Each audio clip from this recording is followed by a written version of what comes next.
പ്രിയപ്പെട്ട വിദ്യാർത്ഥികളെ, മൂന്നാം ക്ലാസ് ദുറൂസുൽ ഇഹ്സാൻ പ്രധാനമായും ശ്രദ്ധിക്കേണ്ട കാര്യങ്ങളും പരീക്ഷയുടെ മോഡൽ ചോദ്യപേപ്പറും പരിചയപ്പെടുത്തുന്ന വളരെ ഉപകാരപ്രദമായ നല്ലൊരു വീഡിയോയാണ്. മുഴുവനായി തന്നെ എല്ലാവരും കാണാൻ പ്രത്യേകം ശ്രദ്ധിക്കുക. ഒരു തവണ കണ്ടു കഴിഞ്ഞാൽ തന്നെ നല്ല മാർക്ക് നമുക്ക് സ്കോർ ചെയ്യാൻ പറ്റും. ചോദ്യം വരുന്ന വഴികൾ, റൂട്ടുകൾ കൃത്യമായി നമുക്ക് മനസ്സിലാക്കുകയും ചെയ്യാം. ചോദ്യത്തിലേക്ക് വരുമ്പോൾ, യോജിച്ചവ ചേർക്കാം എന്ന ഒന്നാമത്തെ മെയിൻ ചോദ്യത്തിൽ 6 ചെറിയ ചോദ്യങ്ങൾ വരുന്നുണ്ട്. അതിൻ്റെ എല്ലാറ്റിൻ്റെയും ഉത്തരം ഇപ്പുറത്തെ കോളത്തിലുണ്ട്, പെട്ടിയിലുണ്ട്. നമ്മൾ അതിൻ്റെ നേരെ യോജിച്ചത് എഴുതി കൊടുക്കണം. വായിച്ചു നോക്കാം. ഒന്നാമത്തത്, കോപം വരുത്തി വെക്കുന്ന അപകടങ്ങൾ. അതിനോട് യോജിച്ചത് ഏതാണ്? നരകത്തിൽ കടക്കാൻ കാരണമാകും എന്നതാണ്. രണ്ടാമത്തത്, മറ്റുള്ളവർ കാണാൻ വേണ്ടി ആരാധന ചെയ്യലാണ് റിയാ എന്ന് പറയുന്നത്. മൂന്നാമത്തത്, സമ്പത്ത് ആവശ്യത്തിന് ചിലവഴിക്കാതെ പിടിച്ചുവെക്കലാണ് ബുഖ്ൽ. ബുഖ്ൽ എന്ന് പറഞ്ഞാൽ പിശുക്ക്. നാലാമത്തത്, നബി സല്ലല്ലാഹു അലൈഹി വസല്ലമയുടെ ചര്യ പഠിച്ചു പിൻപറ്റുക എന്നതാണ് അവിടെ യോജിച്ചു വരുന്നത്. അഞ്ചാമത്തത്, സൃഷ്ടികളിൽ ഏറ്റവും നല്ല സ്വഭാവമുള്ളവർ നബി സല്ലല്ലാഹു അലൈഹി വസല്ലമ തങ്ങളാണ്. അതാണ് ശരി. ആറാമത്തത്, ഭക്ഷണം കഴിച്ച ശേഷം വിരലുകൾ ഓമ്പുക എന്നാണ് ഇനി ബാക്കിയുള്ളത്. അതാണ് അതിനോട് യോജിച്ചു വരുന്നത്. അപ്പോൾ ഇതിൽ പറഞ്ഞ വിഷയങ്ങളെല്ലാം പ്രധാനപ്പെട്ടതാണ്. ഇത് കണ്ടു കഴിയുന്നതിലൂടെ, കേട്ട് കഴിയുന്നതിലൂടെ തന്നെ നമ്മളത് മനസ്സിലാക്കി കഴിഞ്ഞു. മനസ്സിലാക്കാത്തവർ ഒരു തവണ കൂടെ വായിച്ച് പഠിച്ചു എന്ന് ഉറപ്പുവരുത്തുക. ഇനി നമുക്ക് രണ്ടാമത്തെ ചോദ്യത്തിലേക്ക് കടക്കാം. പൂർത്തിയാക്കാം എന്നുള്ള ചോദ്യമാണ്. 4 ചെറിയ ചോദ്യങ്ങൾ അതിൽ വരുന്നുണ്ട്. പറയുന്നു, ഇതുപോലത്തെ ചോദ്യങ്ങളൊക്കെ നമുക്ക് പ്രതീക്ഷിക്കാം. എഴുതാൻ കഴിയണമെങ്കിൽ എല്ലാ പാഠങ്ങളും നമ്മൾ നന്നായി വായിച്ചിരിക്കണം. വായന വളരെ മുഖ്യമാണ്, പ്രത്യേകം ശ്രദ്ധിക്കുക. ഒന്നാമത്തത്, ഒരാളുടെ പ്രവർത്തനങ്ങളെ നിയന്ത്രിക്കുന്ന ഒരു പ്രധാന അവയവമാണ് ഖൽബ്. ഖൽബ് എന്ന് പറഞ്ഞാൽ ഹൃദയം. രണ്ടാമത്തത്, അള്ളാഹു നമ്മുടെ ഖൽബിനെ നിരീക്ഷിച്ചു കൊണ്ടിരിക്കുന്നു. അതാണ് അവിടെ പൂരിപ്പിച്ചു കൊടുക്കാനുള്ളത്. മൂന്നാമത്തത്, സൽ സ്വഭാവം ഉണ്ടാവാൻ ദുആ ചെയ്യുക. നാലാമത്തത്, നമ്മുടെ ഉപ്പയുമായോ ഉമ്മയുമായോ രക്തബന്ധമുള്ളവരാണ് കുടുംബക്കാർ. അപ്പോൾ അങ്ങനെയാണത് പൂരിപ്പിക്കേണ്ടത്. ഇനി മൂന്നാമത്തത്, 3 എഴുതുക എന്ന ഒരു ചോദ്യമാണ്. വായിക്കുന്നതിന് മുമ്പ് ഇതുപോലത്തെ മറ്റു വിഷയങ്ങളൊക്കെ ചെയ്യാൻ ഞങ്ങൾക്കുള്ള പ്രചോദനവും പ്രോത്സാഹനവും നിങ്ങൾ തരുന്ന സബ്സ്ക്രൈബാണ്. ചെയ്യാത്തവരുണ്ടെങ്കിൽ ചെയ്തിട്ടുണ്ടാകുമെന്ന് വിചാരിക്കുന്നു.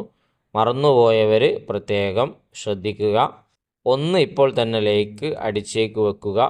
അവസാനം, വീഡിയോയുടെ അവസാനം ഉപകാരപ്പെട്ടെങ്കിൽ ഈ പ്രയത്നത്തിന് നന്ദി സൂചകമായി താങ്ക്സോ മറ്റോ എന്തെങ്കിലും ഒന്ന് കമൻറ്റിലൂടെ എഴുതി അറിയിക്കുക. നമുക്ക് വായിക്കാം. അതിലെ ചോദ്യം, കോപം അടക്കാനുള്ള മാർഗങ്ങളാണ് ചോദിച്ചിട്ടുള്ളത്. 3 നമ്പർ കൊടുത്തിട്ടുണ്ട്. അതിൽ 5-6 എഴുതിയിട്ടുണ്ട്. നിങ്ങൾക്ക് എളുപ്പമുള്ളത് ഓർത്തു വെക്കുക.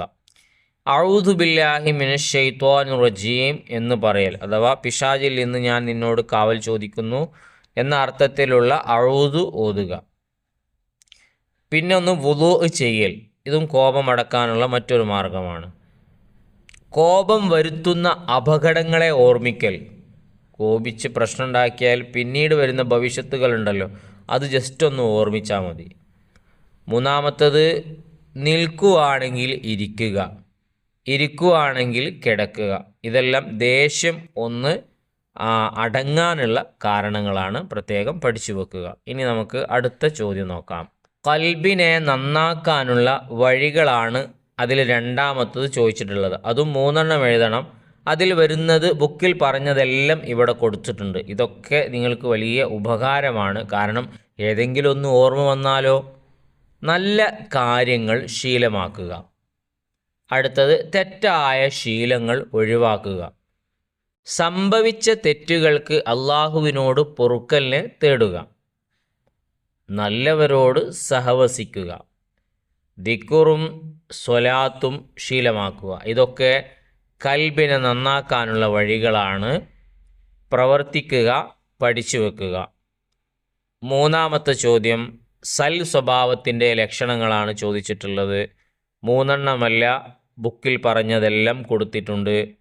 പുഞ്ചിരിക്കുന്ന മുഖം, ആരും ഇഷ്ടപ്പെടുന്ന സംസാരം, അർഹിക്കുന്നവർക്ക് നൽകുന്ന ആദരവ്, നന്ദി പ്രകടിപ്പിക്കാനുള്ള മനസ്സ്, ക്ഷമിക്കാനും മാപ്പ് നൽകാനുമുള്ള കഴിവ്, തെറ്റിൽ നിന്ന് മാറി നിൽക്കാനുള്ള മനോഭാവം, മറ്റുള്ളവരെ സഹായിക്കാനുള്ള താൽപ്പര്യം.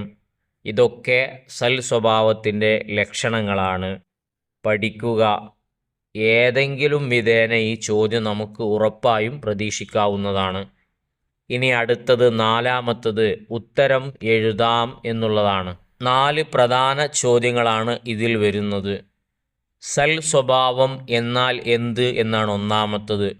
നല്ല വാക്കുകൾക്കും പ്രവൃത്തികൾക്കും പ്രേരകമാകുന്ന മാനസികമായ അവസ്ഥയാണ് സൽ സ്വഭാവം. 2 കിബിർ എന്നാൽ എന്ത്? സത്യം നിഷേധിക്കലും ജനങ്ങളെ നിസാരമാക്കലുമാണ് കിബിർ. 3 കൽബിനെ നാം കാത്തു സൂക്ഷിക്കണം. എന്തിൽ നിന്നെല്ലാം? ഷിർക്ക്, ബഹുദൈവ ആരാധന, ബഹുദൈവ വിശ്വാസമാണ് ഷിർക്ക്. റിയാ, ജനങ്ങൾ കാണാൻ വേണ്ടി ചെയ്യുന്ന ലോകമാന്യം. കിബിർ അഹങ്കാരം, ബുഖ്ല് പിശുക്ക് തുടങ്ങിയ തിന്മകളിൽ നിന്ന് കൽബിനെ നാം സൂക്ഷിക്കണം. 4-മത്തത് ഭക്ഷണം കഴിച്ച ശേഷം നാം എന്തു ചൊല്ലണം? അൽഹംദുലില്ലാഹില്ലദി അത്അമനി ഹാദാ വറസഖനി മിൻ ഗൈരി ഹൗലിൻ മിന്നി വലാ ഖുവ. ഈ ദിക്ർ ചൊല്ലണം കഴിച്ചു കഴിഞ്ഞാൽ. 4 പ്രധാന ചോദ്യങ്ങളാണ്. ഇതാണ് ഈ ചോദ്യപേപ്പറിലെ ഇമ്പോർട്ടൻ്റ് ആയിട്ടുള്ള ചോദ്യങ്ങൾ. എല്ലാവർക്കും ഓർമ്മയിലുണ്ടാകും എന്ന് വിചാരിക്കുന്നു. അടുത്ത ചോദ്യം വായിക്കുന്നു. അർത്ഥം എഴുതാം. ലൈസൽ മുഅ്മിനുല്ലദി യശ്ബഉ വജാറുഹു ജാഇഉൻ ഇലാ ജംബിഹി. പാഠത്തിൻ്റെ അവസാനത്തിലെ പെട്ടിക്കോളത്തിൽ പറഞ്ഞ ഒരു ഹദീസാണ്. അയൽവാസി പട്ടിണി കിടക്കുമ്പോൾ വയറ് നിറച്ച് ഉണ്ണുന്നവൻ പൂർണ്ണ വിശ്വാസി അല്ല എന്നാണ് അതിൻ്റെ ആശയം. 6-മത്തത് പൂരിപ്പിക്കാം എന്നാണ്. ഇൽമ് പഠിക്കും മക്കൾ നാം, കൽബിൽ നൂറ് നിറക്കും നാം, കൽബിൽ ദോഷം കലരാതെ കൽബിന് കാവലിരിക്കും നാം. അങ്ങനെ ഒരു പാഠത്തിൻ്റെ അവസാനത്തിലുള്ള ബൈത്തും. ഇതിലൂടെ ചോദ്യം വരുന്ന വഴി കൃത്യമായി നമ്മൾ മനസ്സിലാക്കി കഴിഞ്ഞു. മറ്റൊരു ചോദ്യപേപ്പർ കൂടെ ഇതിൽ കൊടുക്കുന്നു. അതും കൂടെ ഉത്തരം പറഞ്ഞ് വീഡിയോ ദീർഘിപ്പിക്കാൻ ഉദ്ദേശിക്കുന്നില്ല. ആ ചോദ്യപേപ്പർ നിങ്ങളൊന്ന് പഠിച്ച് മനസ്സിലാക്കി നോക്കുക. എത്ര ഉത്തരങ്ങൾ നിങ്ങൾക്ക് മനസ്സിലാകുന്നുണ്ട് എന്ന് നമുക്ക് വിലയിരുത്താമല്ലോ. ഈ ഒരു ചോദ്യപേപ്പറിലും ആവർത്തിച്ചു വന്ന ചോദ്യങ്ങളുണ്ട്. അത് ഇമ്പോർട്ടൻ്റായി കണ്ടുകൊണ്ട് പ്രത്യേകം പഠിക്കുക. പാഠഭാഗം നിർണയിച്ച എത്രയും നമ്മൾ പരീക്ഷയ്ക്ക് വേണ്ടി നന്നായി പഠിക്കുക. കാക്കൊല്ല പരീക്ഷയ്ക്കുള്ള ഭാഗങ്ങളിൽ നിന്നും ചോദ്യം നമുക്ക് പ്രതീക്ഷിക്കാവുന്നതാണ്. ആ ഭാഗവും ഒരിക്കൽ കൂടെ നമ്മൾ പഠിച്ചു വെക്കുക. അതിൻ്റെ ചോദ്യപേപ്പറും നമ്മൾ വീഡിയോ ചെയ്തിട്ടുണ്ട്, ചാനലിലുണ്ട്. ആവശ്യക്കാർക്ക് അതും കൂടെ കാണാവുന്നതാണ്. സബ്സ്ക്രൈബ് ചെയ്യാത്ത വിഷയം ഒന്നുകൂടെ ഉണർത്തുകയാണ്. ചെയ്തു എന്ന് ഉറപ്പ് വരുത്തുക. ഒന്ന് ലൈക്ക് ചെയ്തേക്കുക. നിങ്ങളുടെ അഭിപ്രായം എന്താണോ അത് കമൻറ്റിലൂടെ അറിയിക്കുക. പ്രിയപ്പെട്ട കൂട്ടുകാരിലേക്ക് കൂടെ എത്തിക്കുക. നല്ല വീഡിയോകളുമായി നമുക്ക് വീണ്ടും കാണാം.